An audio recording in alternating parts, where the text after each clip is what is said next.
ela vai estar sempre envolvida, né? Aham. Ou seja, quando você não faz lá o dever para assistir no Netflix, você foi imprudente, etc, etc, né? Aham. Sempre vai ter uma imprudência ali, tá? Dentro do caminho.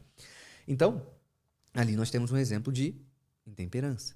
A temperança também participa dentro dos prazeres da cama e da mesa, tá? Ou seja, a gula é um vício contrário à temperança. Por exemplo, hoje tem um psicólogo italiano chamado Roberto Marquezine que ele fala que a sociedade de hoje não é uma sociedade que estimula as virtudes. É uma sociedade que estimula os vícios.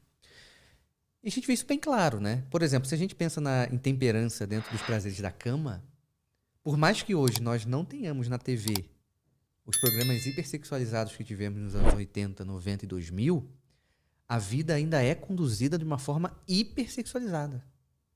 Ou seja, a sociedade estimula uma vida anti-virtude da temperança, por exemplo. Aham. E por que isso? Porque é fácil controlar o cara por aí, né? Óbvio que é fácil controlar o cara. Vende mais. Vende mais, né? Ou seja, com vários problemas que nós temos na sociedade, o carnaval acontece de qualquer maneira, né? Vai acontecer, ou seja, tem uma dinâmica, um apelo sexual muito grande ali.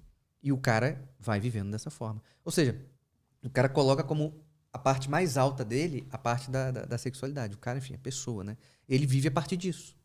Por isso que é tão difícil também o cara, em algum momento, conseguir ter uma fidelidade a uma outra pessoa. Por quê? Olha o hábito de novo. Né? Ele se habitua a não ser. Já atendi um cara que ele... Não, sou bem de vida, eu sou médico, ela é médica, sou casado há 1 ano e meio e há 2 anos eu traio ela. Com parceiros diferentes. Não é que ele tinha uma amante de fixa, não que seja bom, mas enfim. Não, apareceu ali, eu vou. O cara tem um vício nessa questão. E olha que tem uma vida boa, uma mulher bonita, etc, etc. O cara foi intemperante, o cara não consegue equilibrar aquela situação. Né? E aí ele vai tirando a vida no sentido de perdendo as oportunidades de organizar, de ordenar a vida. Porque de repente essa mulher vai embora, e aí? Ele de repente perdeu uma baita mulher que não vai voltar pra ele, e isso pode ser uma consequência dele abandonar a vida mesmo. Já que ela foi embora, agora também vou chutar o pau da barraca. Ah, mas ele tem a possibilidade de fazer isso, Rafael? Tem. Mas quando a gente pensa em ordenar, ele pode ir pro abismo a partir do momento que ele está fazendo esse tipo de coisa. Ou seja, há um certo movimento contra a virtude, é um certo flerte com o abismo. Entende? E não um abismo, não tem nada, não é uma dinâmica moralista, não. Mas é só um abismo existencial. Dá pro cara prazer. Dá pro cara prazer sexual. Deixa ele livre pra ter prazer sexual. Cara, deixa ele livre, não. As pessoas já são livres para isso. A gente está vendo pessoas honrosas, nós estamos vendo pessoas virtuosas andando na rua, nós estamos vendo grandes homens, vamos pensar só em Brasil, nós estamos pensando em grandes homens e grandes mulheres aparecendo aí, pessoas intelectualizadas no sentido de ler, de ter um mínimo de cultura. Não. É raro, né? É raro, mas deixou a perspectiva da sexualidade solta. Mas você faz o que você quiser com a tua dinâmica da vida sexual. Ok. Só que quando ela vira o centro, o núcleo da pessoa, ela vai ser o núcleo que vai destruir, entende? Porque, ou seja, quando eu coloco algo no lugar errado, vai dar um efeito errado. Ou seja, se o núcleo da pessoa não pode ser a sexualidade. Ou seja, eu não defino o meu caráter pela sexualidade. Você fala assim, não, eu sou homem. Tá, e daí? Entende? Em termos de personalidade? Não, eu sou gay. Tá, e aí? Você não disse nada até agora. Entende pra mim? Entende? Em termos de pessoa, nada. Só que as pessoas começaram a se definir a partir disso. Entende? E acho que por ser A, B ou C, elas têm... Pessoas que são melhores, tem que ter mais isso, mais aquilo. Não, calma aí. Entende? Ou seja, jogou isso pro núcleo. Só que isso não pode ser núcleo. Isso não pode ser núcleo, porque isso é muito básico. Entende? Isso é básico. Então, temos a necessidade dessas virtudes. Tá? Posso avançar? Claro. Vamos lá. O que atrapalha essa dinâmica das virtudes? Pra gente executá-la na prática.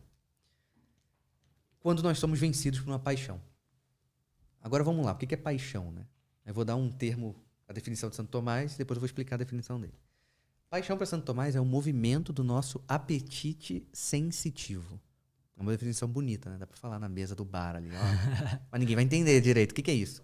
Para a gente traduzir aqui para uma psicologia contemporânea, seria o movimento dos nossos sentidos ou o movimento das nossas emoções. Opa, calma aí. Então aqui a gente já começa a clarear. Uma das formas de prejudicar o nosso dinamismo natural... Tá, mas nós temos um dinamismo natural? Temos. Para onde que nós temos o nosso dinamismo natural? Ou seja, para qual lugar a gente naturalmente se move? Para o bem, para a verdade e para a beleza. Alguém pode falar assim, não, a gente não se move para a verdade. Quer ver um exemplo? Pega o maior mentiroso da face da Terra, que eu não vou citar nomes, mas enfim. Mente para ele. E ele descobre. Vê se ele vai gostar. Ele não vai gostar. Até o maior mentiroso não gosta que minta para ele. Ou seja, nós temos uma relação com a verdade. E quando eu falo verdade aqui, às vezes as pessoas caem assim, verdade, você está falando que a verdade é Deus, tal. Não vamos entrar nessa verdade aqui ainda, tá? Por exemplo, vamos falar do dever. O dever é a sua verdade. Sabe, a pessoa adora falar hoje, não, mas a minha verdade. Só que a minha verdade é um pensamento muito individual que eu coloco para justificar tudo que eu faço. Só que a verdade do seu dever é mais verdade do que o que você pensa, entende? Porque ele tá vivo, ele tá ali na tua frente. Como você falou, tem que gravar uma aula. Então não importa o que você pensa, se Deus existe ou não. A realidade e a verdade da sua aula tá ali. E você precisa pegar. Então, temos uma movimentação, uma inclinação, tá? Para verdade, beleza e bondade, né?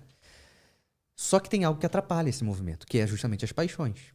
Então, uma das formas de prejudicar esse nosso dinamismo natural é quando nós somos vencidos por uma paixão. Vou trocar a palavra paixão, vou botar no primeiro momento sentido, tá? Quando eu sou vencido por um sentido, eu faço com que predomine em mim uma imagem como motor dos nossos atos. Vamos dar um exemplo. Vamos lá, dieta. Tem que fazer uma dieta. Beleza. Aí eu entro na padaria do São José. O que tem na padaria do São José? Tem um bolo de chocolate ali, bem na vitrine ali, sabe? Bonitão. Aqueles bolos que dá pra... Às vezes não dá nem vontade de comer, só tirar uma foto. Tão lindo que o bolo é, né? Eu vi o bolo. Sentido da visão. Só que a padaria do Seu José tem um detalhe. Ele põe os bolos numa posição que o cheiro sobe pra padaria. Então você sente o cheiro. Olfato. Para a psicologia tomista, memória e imaginação também são sentidos. Eu olho para aquele bolo de chocolate e me lembro, memória, que 2 meses atrás eu comi um bolo de chocolate daqui dessa padaria e estava muito bom. A minha imaginação olha para aquele bolo e pensa assim, esse bolo deve estar muito bom. E aí dá um êxito ali, né, de 3 segundos. Me dá um bolo aí, então.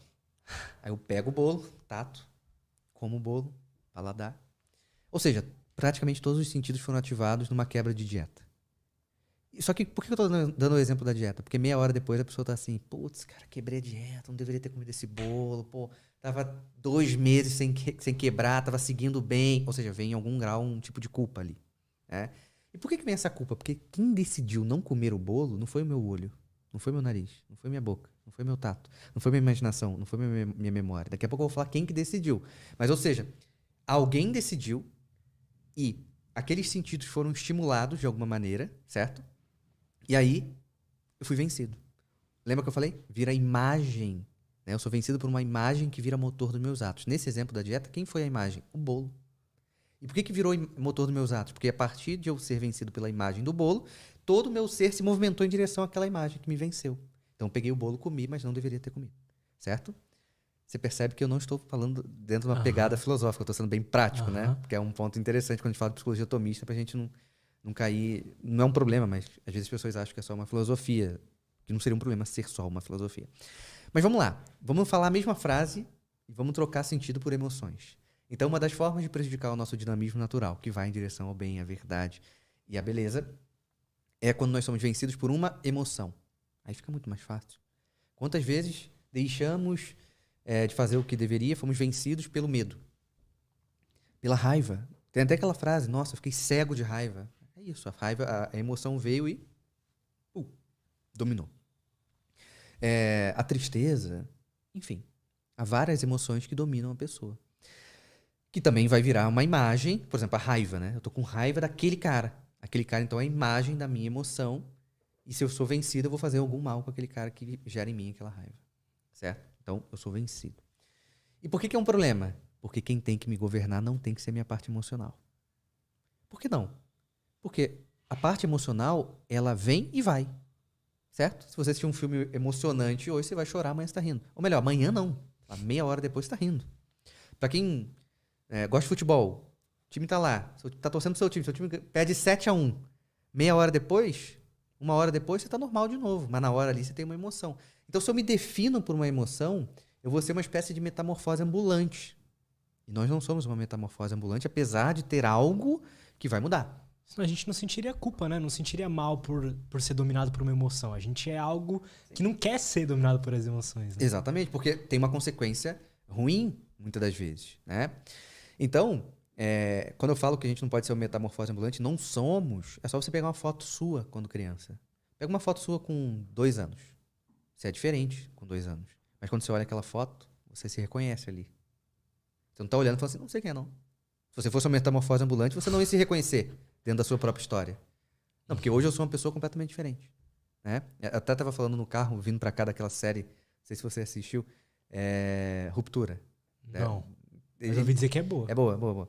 Que é tipo, os caras eles criam uma espécie de outro eu que fica só voltado pra parte profissional. Então, quando ele é como se fosse não é uma cópia, mas o cara ele perde a consciência da vida dele e ele fica só ali dentro. A gente não é isso. A gente é uma história. Isso é um ponto importante. A gente é uma narrativa.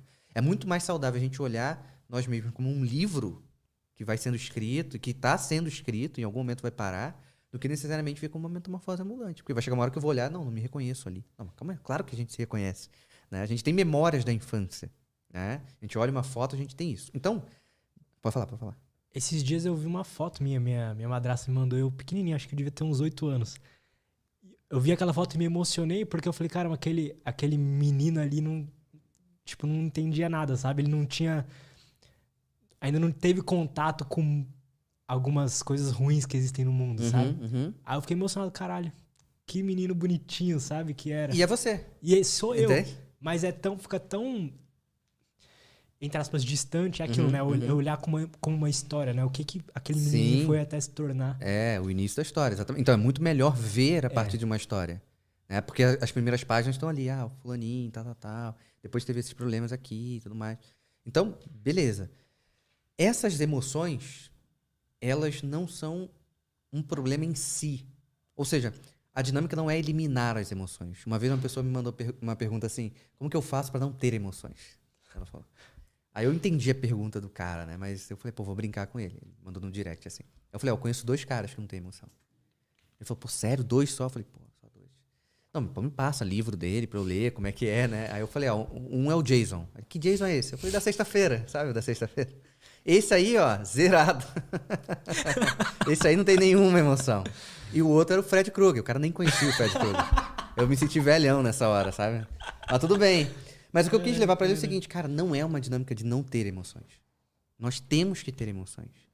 Uma coisa é ter emoções, outra coisa é ser dominado por uma emoção. Uma coisa é você se emocionar ao ver a tua foto quando criança e ver, sei lá, a pureza que você tinha lá, certo? Outra coisa é você olhar aquela foto, ver a pureza que você tinha, ver o quanto que não tem mais, aí você se entristecer, não fazer nada hoje, eu vou me trancar no meu quarto, vou me fechar lá e vou deixar todos os meus deveres atrasados. É outra história. Entendo. Ou seja, ali você foi vencido. Outra coisa, calma aí, eu me emocionei muito, foi importante pra mim hoje, mas vamos lá que eu tenho que gravar, vamos lá que eu tenho que trabalhar, vamos lá que a gente tem que fazer. Né? Porque tem os nossos deveres ali. Né? Mas também não sentir nada ali, ou se forçar a sentir pouco, não é saudável, não, eu imagino. Não, tem uma emoção natural. Eu posso olhar pra minha foto quando criança e não ter a mesma emoção que a tua, mas ok. Entende? Ok. A gente não tem como programar uma emoção e muito menos a intensidade dela. Certo? Então, beleza. Eu tenho uma foto aqui quando criança que eu acho engraçado. Tem uma foto que... eu tenho uma foto de anos 90, né, cara? A família tem um monte de álbum de foto, né, cara? Então, tipo, eu tenho uma foto do aniversário de, sei lá, 5 anos, sei lá, que foi do Chico Bento. E aí o meu pai, ele levou um cavalo, né? E eu tava em cima do cavalo, tava bacana. Só que eu gostei tanto do cavalo que eu queria que o cavalo ficasse do meu lado no parabéns. Entende a foto? Só que qual o problema? O problema é que o lugar do bolo era uma varanda. Então o cavalo não ia conseguir, ele ia derrapar no piso, entende? Só que meu pai tentou puxar. Eu lembro dessa cena, meu pai tentando puxar e o cavalo não dando um passo pra frente, sabe? O cavalo é muito mais forte, né? Tipo, ele não dando um passo pra frente. Eu olho pra aquela foto, eu olho pra aquele dia ali através das fotos. Eu acho legal, não tenho, de repente, essa emoção. Mas eu acho bacana, eu acho, que bom que eu tenho isso aqui registrado. É uma memória bacana da minha história. E ok, né? Só que, como eu falei, uma coisa é aquilo te dominar ao ponto negativo, obviamente, de eu me excluir da minha realidade objetiva atual. Porque apesar de ter... que nostalgia. A gente faz muito isso com nostalgia. Né? Nossa, nostalgia Verdade. de tal coisa, tal. Tudo bem. Mas viver de nostalgia é uma porcaria, né, cara? Porque uma das coisas mais valiosas que você tem é o presente, né? Tem gente que fala assim, qual momento você queria estar na vida? Eu falei, cara, tá agora, né? Entende? Que agora que eu posso escolher. Por mais que eu possa falar. Tem muita gente que fala assim, não, a criança interior. Não, bom era quando era criança. Cara, quando você era criança, você não tinha liberdade pra nada, né? Se quiser fazer um xixi, você tinha que pedir pra tua mãe, cara. Hoje você tem uma liberdade. E o homem maduro, ele vai saber lidar com a liberdade. A liberdade pode ser um grande bem, mas ela pode gerar um mal.